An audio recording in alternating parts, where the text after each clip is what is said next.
Hello, everyone, and welcome back to English Together. I'm Olivia. And I'm Paul. It's wonderful to have you all here with us today. How are you today, Paul? I'm doing really well, thanks, though I have to admit I was talking to myself this morning and my neighbor gave me a strange look. Oh no, that's actually perfect for today's topic. It is. I was practicing my presentation out loud and I think she thought I was a bit crazy.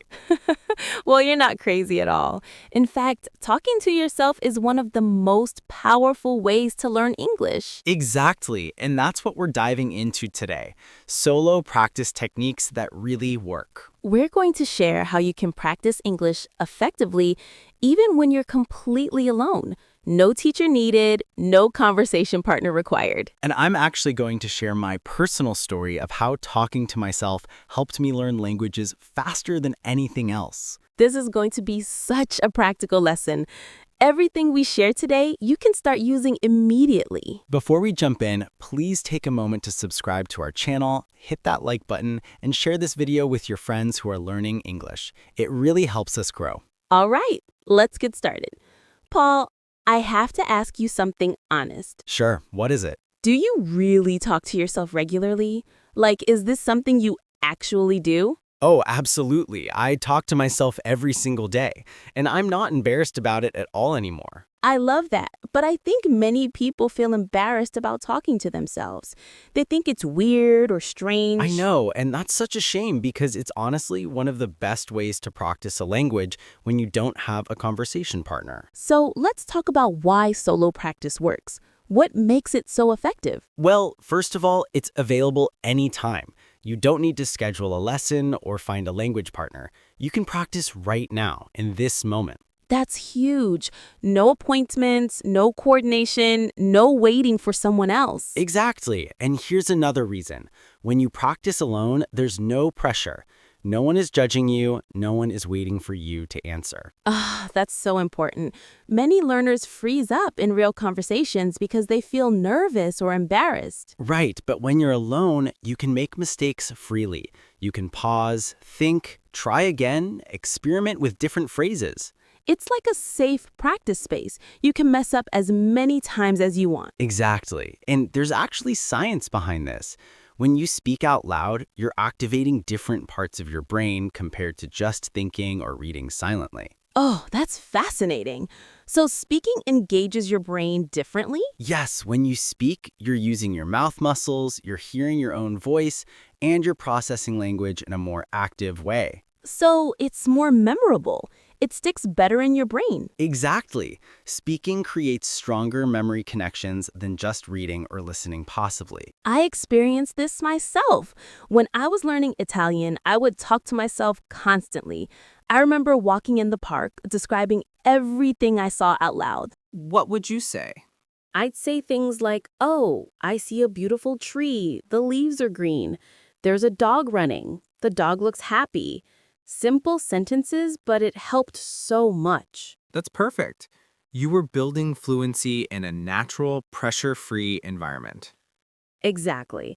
And no one in the park cared. They probably just thought I was on the phone. That's a good point. These days, everyone talks out loud because of phones and earbuds. No one will think you're strange. So true. Okay, let's talk about different solo practice techniques. What's your favorite method, Paul? My absolute favorite is narrating my daily activities. I call it becoming my own narrator. Oh, I love that phrase. Can you explain what that means? Sure, it means describing everything you're doing as you do it, like you're narrating a movie of your own life. So you're describing your actions in real time. Yes. For example, right now I could say, I'm sitting at the table. I'm talking to Olivia. I'm feeling excited about this lesson. That's brilliant. You're using present continuous tense naturally. Exactly. And it's perfect for beginners because you're describing real, concrete things happening right now. What are some everyday situations where people can practice this? Oh, so many. Making breakfast is perfect. You can say, I'm cracking an egg. I'm pouring milk. I'm stirring the mixture. I do this while cooking. I'm chopping onions. I'm heating the pan. It smells delicious. Yes, and notice how Olivia added that sensory detail. It smells delicious. That makes your practice richer. Right. You can describe how things look, smell, taste, sound, or feel. This builds your descriptive vocabulary. Another great time is getting ready in the morning. I'm brushing my teeth. I'm combing my hair. I'm putting on my shoes.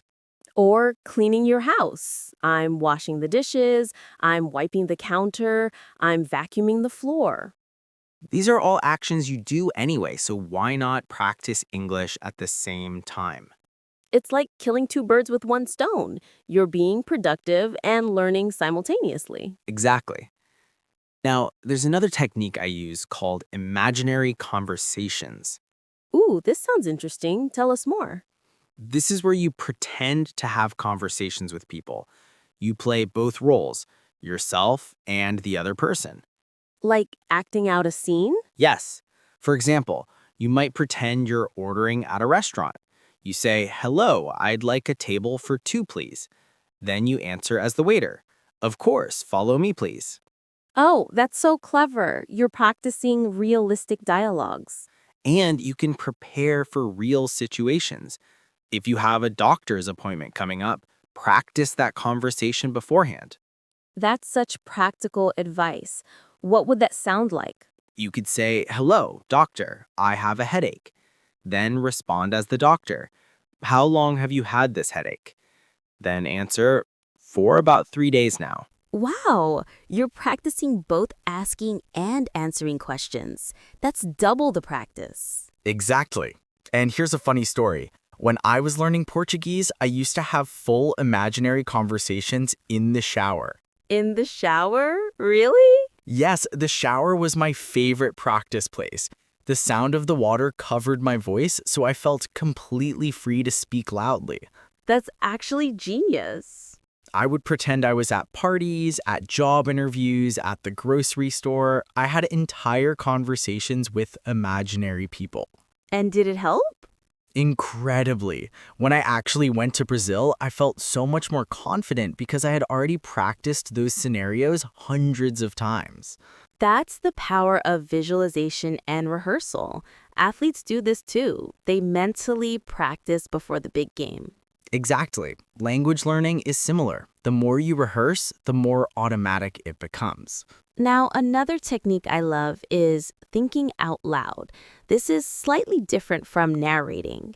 How is it different? I'm curious. When you narrate, you describe what you're doing. But when you think out loud, you express your thoughts, opinions, and feelings. Ah, I see. Can you give an example? Sure.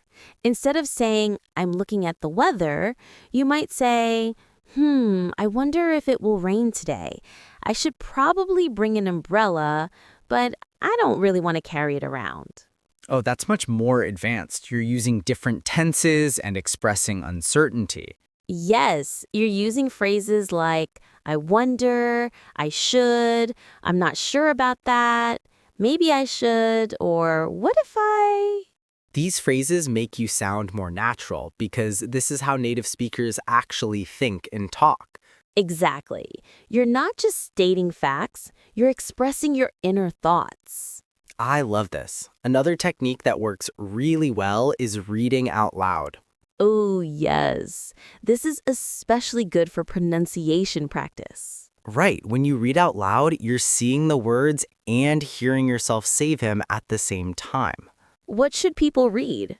Anything really. Books, articles, news stories, even social media posts.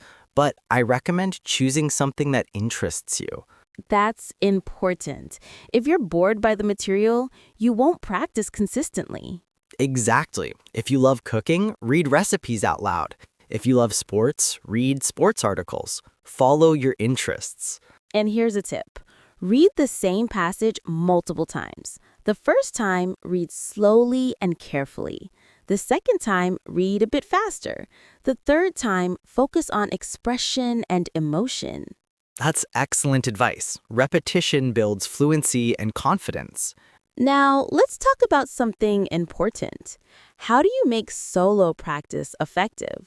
What are the best practices? Great question. First, consistency is more important than duration. It's better to practice 10 minutes every day than 2 hours once a week. Yes, daily practice builds the habit and keeps English fresh in your mind. Second, speak out loud whenever possible. Don't just think in English, actually speak it. Why is speaking out loud so important? Because thinking is passive, but speaking is active. When you speak, you're training your mouth muscles, your pronunciation, and your fluency. Right, your mouth needs to practice forming English sounds. It's physical training, like exercise. Exactly. Third tip, record yourself sometimes. This can be uncomfortable, but it's incredibly valuable. Oh, I know many people hate hearing their own voice. I know, I used to hate it too. But when you record yourself and listen back, you can hear your own mistakes and track your progress. And you can notice things like pronunciation errors or awkward pauses that you don't notice while speaking. Exactly. You become your own teacher. You can identify what needs improvement. Fourth tip, don't worry about making mistakes. Remember, this is practice. Mistakes are part of learning. So true. When you're practicing alone, there's no reason to feel embarrassed. Mistakes are opportunities to learn.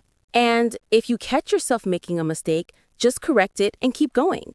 Don't stop and judge yourself. Right. Be kind to yourself. Treat yourself like you would treat a good friend who's learning. I love that. Now, let's talk about when and where to practice. Paul, what's your daily routine? Well, I practice in the morning while making breakfast. I narrate what I'm doing and sometimes think out loud about my day ahead. So you might say something like, Okay, I'm making coffee. I have a busy day today. I need to finish that report and call my friend.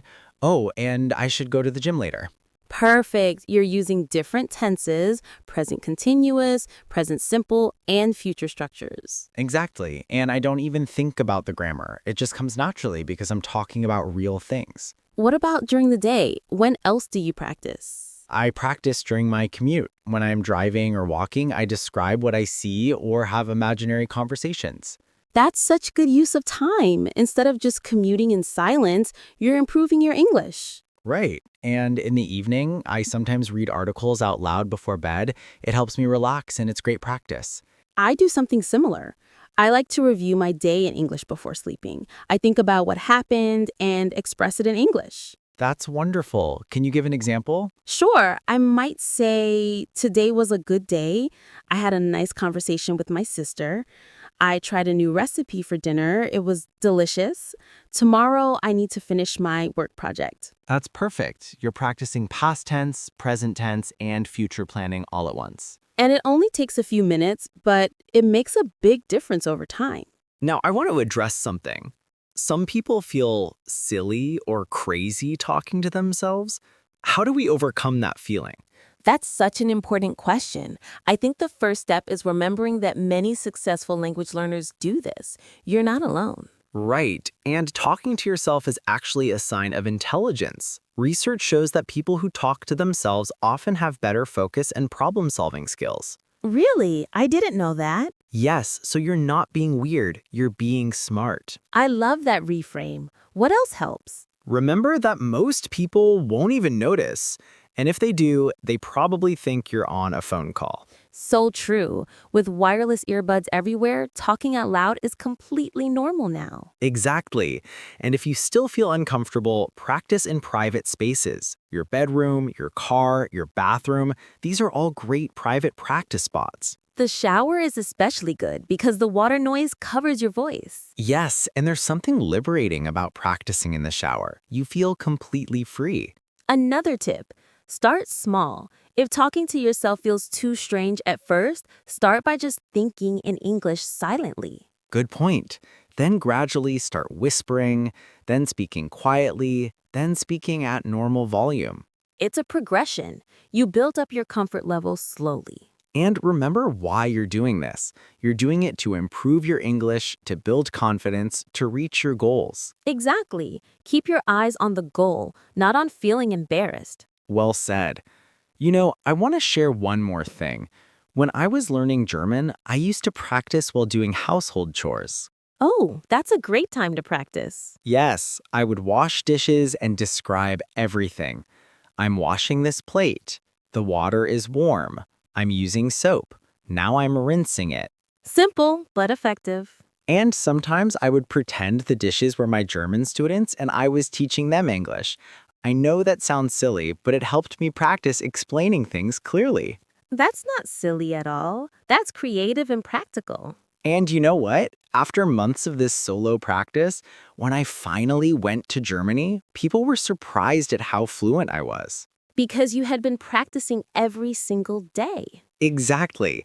Those small daily practices added up to real fluency. That's so inspiring. And that's what we want for everyone watching, that same kind of progress and confidence. Absolutely. All right, I think we've covered so much today. Should we review everything? Yes, let's do that.